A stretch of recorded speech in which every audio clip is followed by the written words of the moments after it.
Ramón, bienvenido. Buenas tardes. Ramón es una eminencia, como os he contado, eres catedrático en la Universidad de Navarra de Periodismo. Eso dicen. Eso dicen las malas lenguas, ¿no? Y director del Centro de Estudios de Internet y Vida Digital. Que hacéis allí, pues, investigáis sobre el periodismo digital y la desinformación. Correcto. Correcto, no me he equivocado. Perfecto. Tienes a tu espalda un montón de conferencias, un montón de artículos científicos, pero voy a dejar que tú mismo expliques a lo que te dedicas, ¿no? Y nos cuentes un montón de cosas interesantes. Muchas gracias. Gracias.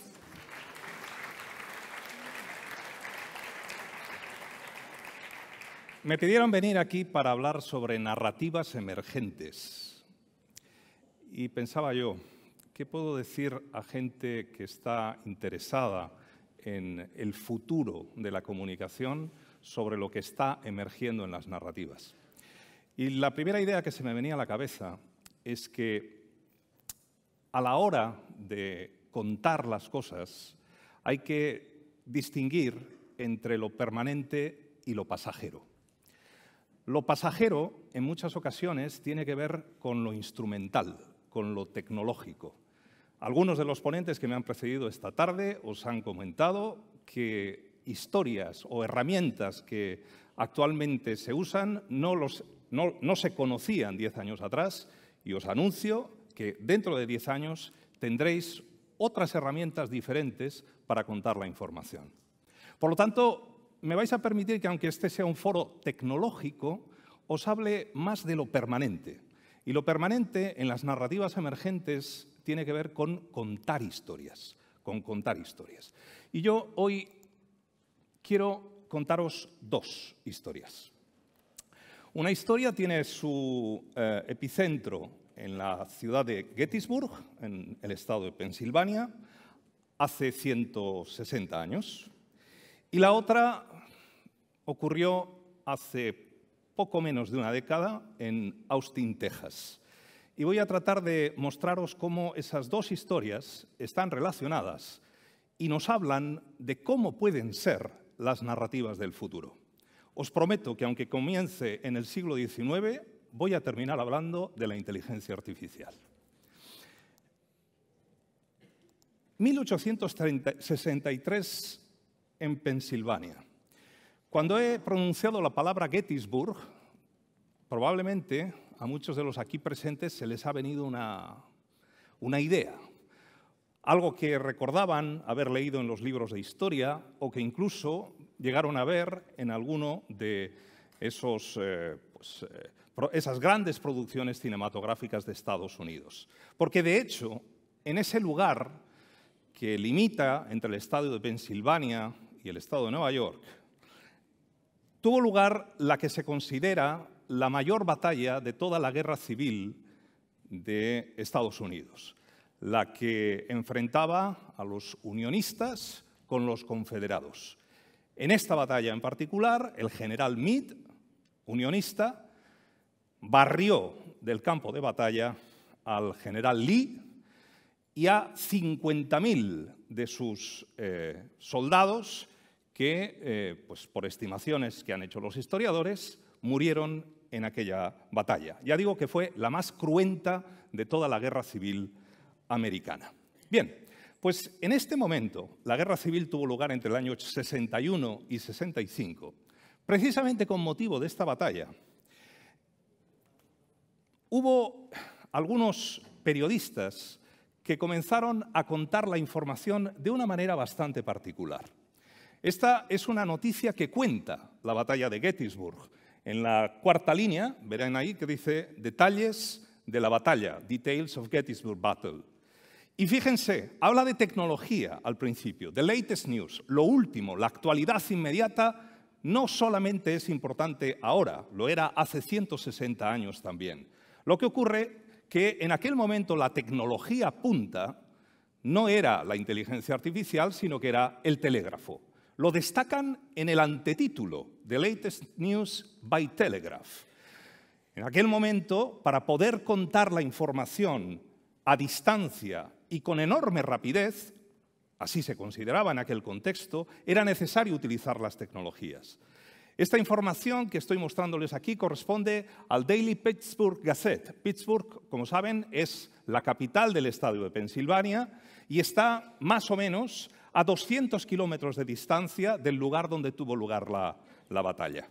Bien, para poder transmitir con urgencia la información, de modo que los lectores de Pittsburgh, ávidos de las últimas noticias, pudieran recibirlas al día siguiente, era necesario contar con la tecnología. Sin embargo, había un problema, y es que en el contexto de la guerra, así como ahora tenemos interferencias y nos cortan la wifi, también había muchos problemas y numerosos cortes en las líneas telegráficas. De modo que los periodistas, urgidos por sus directores, los corresponsales de guerra, tenían una encomienda. Envíanos los datos principales de la información, que luego nosotros ya en la redacción los elaboraremos y los contaremos de una manera adecuada. Y esto es básicamente lo que comenzaron a hacer. Empezaron a reunir lo que se llaman las 5 Vs dobles, el who, what, where, why and how y when. Bueno, se añadía también la H del how. Reunían las ideas principales y con eso contaban la información. De esto hace más de siglo y medio. Bien, esto dio lugar a una cosa que los estudiantes de periodismo, y probablemente aquí habrá más de uno, pues han aprendido durante generaciones, durante todo el siglo XX y lo que llevamos del siglo XXI. Y es lo que se ha denominado el relato en pirámide invertida, un relato donde lo más importante se concentraba al principio y ahí sucesivamente los párrafos iban contando información de menor importancia. De modo que esto nos permitía cortar los últimos párrafos porque teníamos la garantía como editores de que al final no había nada sustancial que se perdería. Bien. Lo curioso del asunto, y este es el motivo por el cual me he remontado siglo y medio atrás, es que esta norma, esta recomendación de organizar la información, que tuvo su origen en un contexto bélico hace siglo y medio, sigue siendo planteada como la norma esencial que deben seguir los informadores cuando cuentan los contenidos.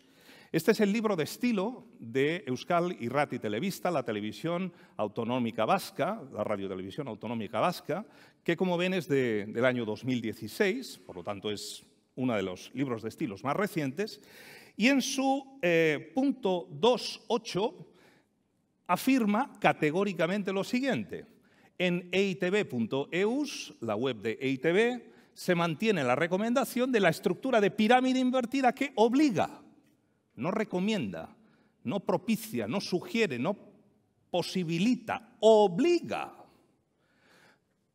a incluir lo más relevante en el primer párrafo.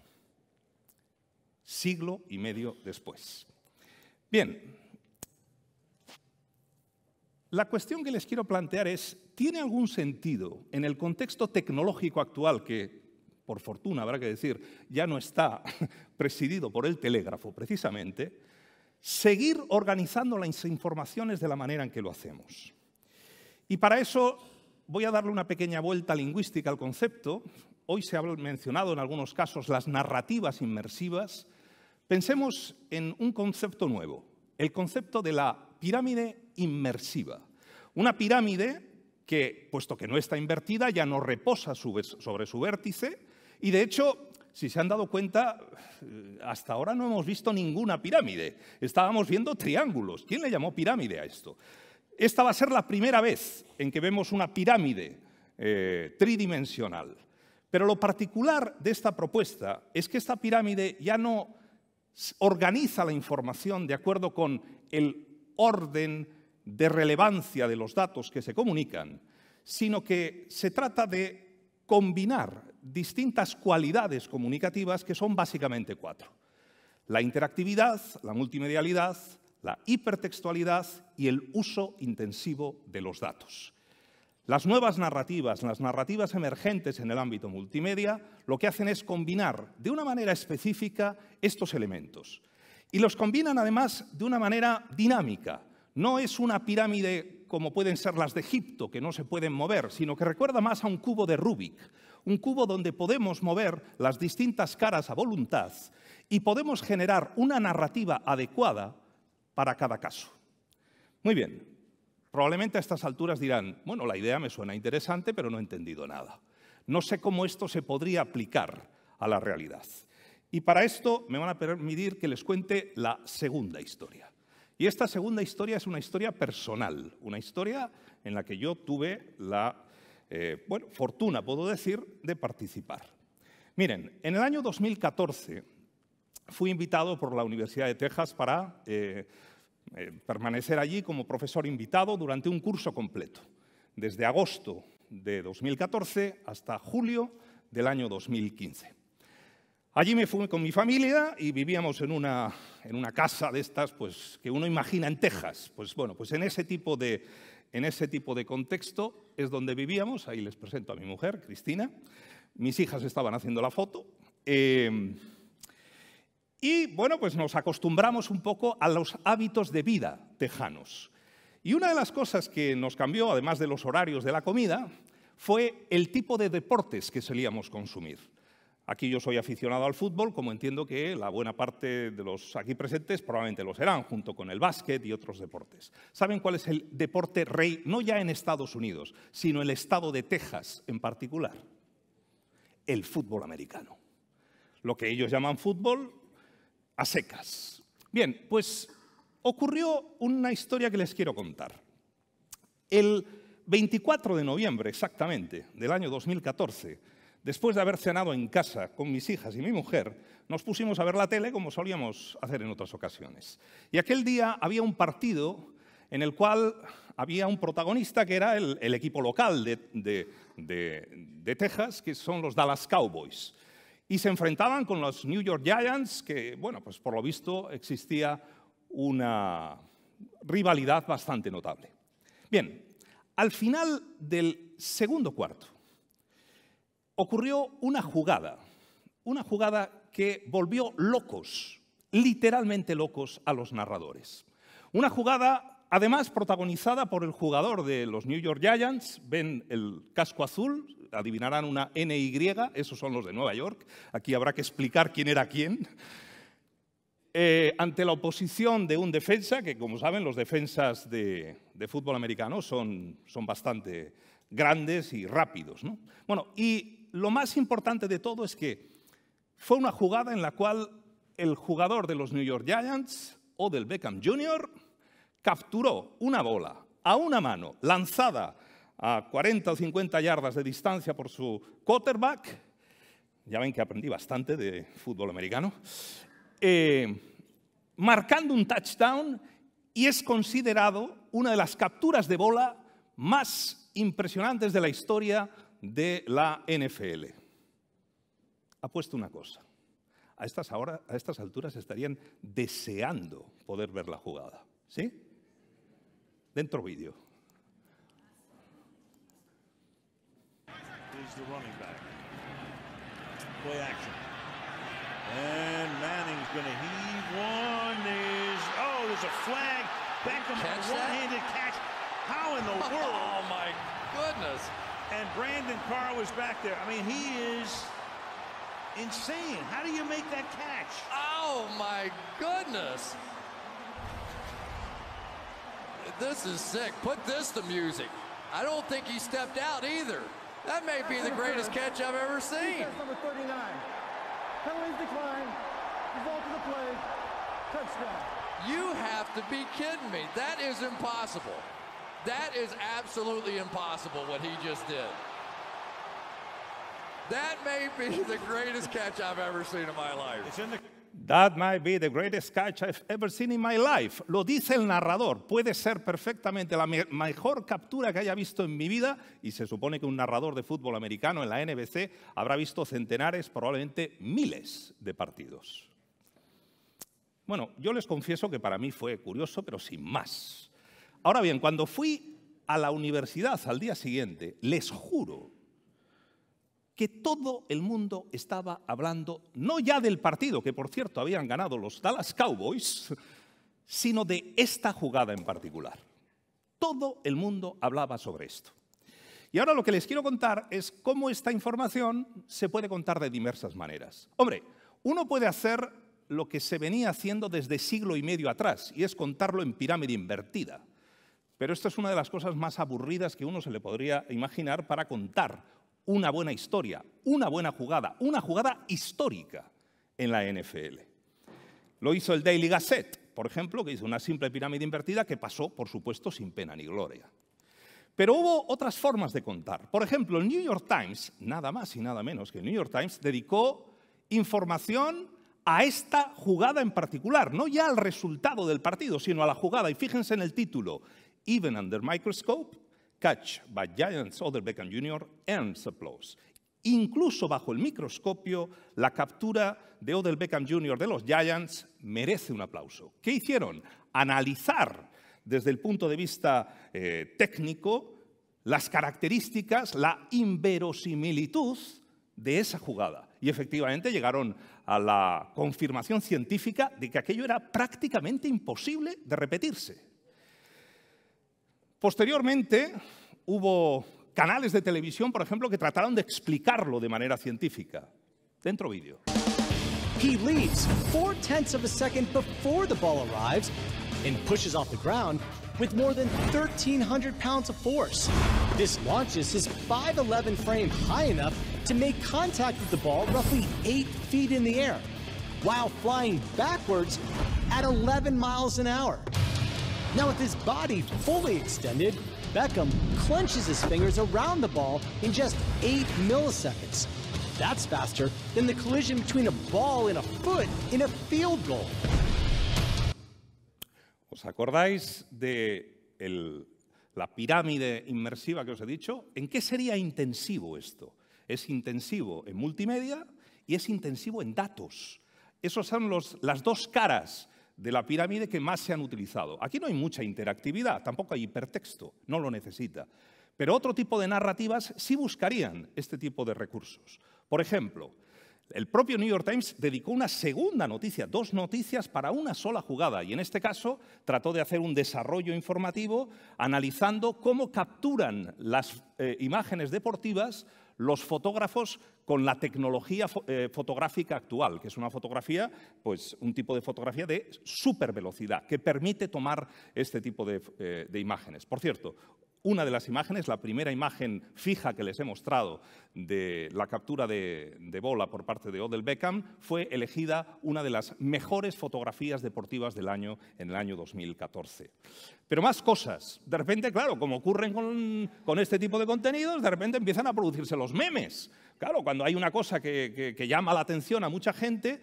Y, por ejemplo, hubo medios que se animaron, que invitaron al público, el caso de SB Nation, que estoy mostrando aquí, Odell Beckham Jr. one-handed catch photoshops. Y al final de esa noticia decía, let's see what you got, Internet. Te daban el silueteado para que tú propusieras tus buenas ideas. Y a partir de ahí se genera pues, la conversación, Twitter, Instagram, etcétera. Y de repente hay artistas que empiezan a hacer desarrollos de distinto tipo, arte digital, arte más pictórico convencional, te hacen una carcasa de móvil, te hacen un cuadro para que lo cuelgues en tu cuarto. Ya les digo que la jugada es histórica. Si ahora van a Nueva York, pueden hablar con cualquiera. ¿Se acuerdan de la captura de Odell Beckham Jr.? Sí, por supuesto, la mejor de la historia en la NFL.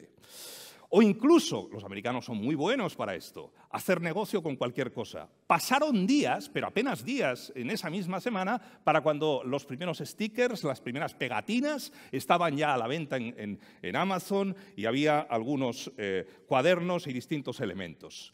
Incluso, posteriormente, con más tiempo, hubo hasta desarrollos completos de videojuegos, una de las líneas que han visto aquí. Se están dando cuenta cómo un solo elemento puede ser contado de múltiples maneras, puede ser aprovechado de manera informativa, como entretenimiento.